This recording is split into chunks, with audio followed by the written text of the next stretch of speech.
Hey everybody, this is Mr. Graybo. I was going to go over a couple of problems on the ionic bonds, notes and practice problems that people tend to have some questions on. So down in the questions, we need to show how the atoms are bonding and what ions they create and what the overall formula would be. So I'm going to go down to number 5 because I think that's one that people often have questions about. We're trying to bond neon and helium. First thing we want to do is we want to look at our periodic table to see how many valence electrons they got. And when I look at the table, I can find actually both of these are noble gases. If you remember, noble gases have full outer electron shells. They don't react with anything. And so this makes a pretty easy problem because neon already has a full outer shell. It is not going to react with anything. Even helium, just by coincidence, helium is also a noble gas.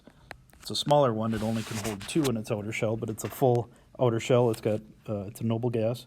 And so when these try to combine, they're just not going to bind. So what ions would form? None. So I'm just going to write no ions formed. And what formula would it create? Well, they're not going to react. So I'm just going to write no reaction. Okay? Problem is done. Couldn't be any simpler than that. So make sure that you write something here, because if you just leave it blank, yes, you may understand that there's no reaction, but if you don't write something there, I'm just going to assume that you don't understand it. So make sure that you write something in there that explains what's happening. The next one I'd like to go over is number 8. It's just a little bit more complex one. We're binding aluminum and chlorine. First thing we do is look at our periodic table to find what group they're in. So here is aluminum in group 3. Here's chlorine in group 7. So that tells me how many outer electrons they have. Group 3 and group 7. So aluminum is in group 3, so it's got 1, 2, 3 outer electrons. Chlorine is in group 7. Okay, so what is likely to happen is that aluminum wants to get rid of its 3 extra electrons. Chlorine is trying to gain 1 electron to get a full outer shell. So aluminum will transfer 1 of its electrons to the chlorine. That makes the chlorine nice and happy. It's full, ready to go. Aluminum still has 2 extra electrons. So what we need to do is we need to bring in some more chlorine. So I'm going to make another chlorine. This electron can fill up that chlorine, but I still have 1 electron left. So I'm going to need to make 1 more. This electron can go here. Everybody's happy now.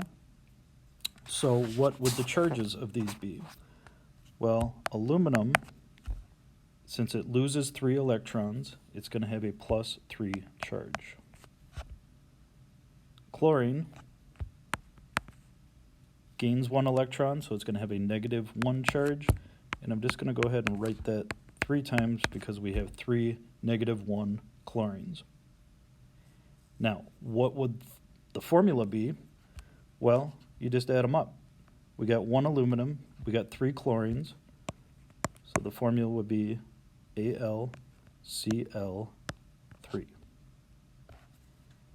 Okay, let's take a look at the summary questions. Describe what is known about charges of atoms that attract them together for an ionic bond. We got a sentence starter here. Ions in ionic bonds are attracted together because, well, if we remember back in our notes, we talked about how they have opposite charges. Aluminum is attracted to chlorine because they are opposite charges.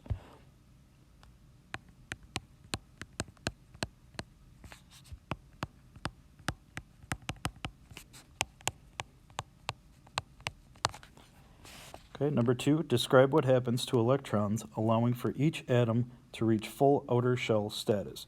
Remember, that's the whole goal here, is that they're trying to fill their outer electron shells so they're happy. So how do they do that?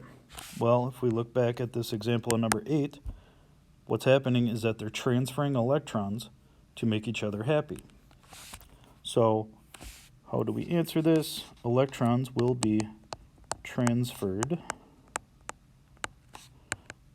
to each other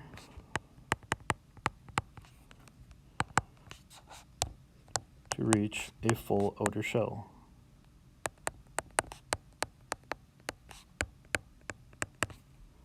Okay, the key word here is that they're transferred.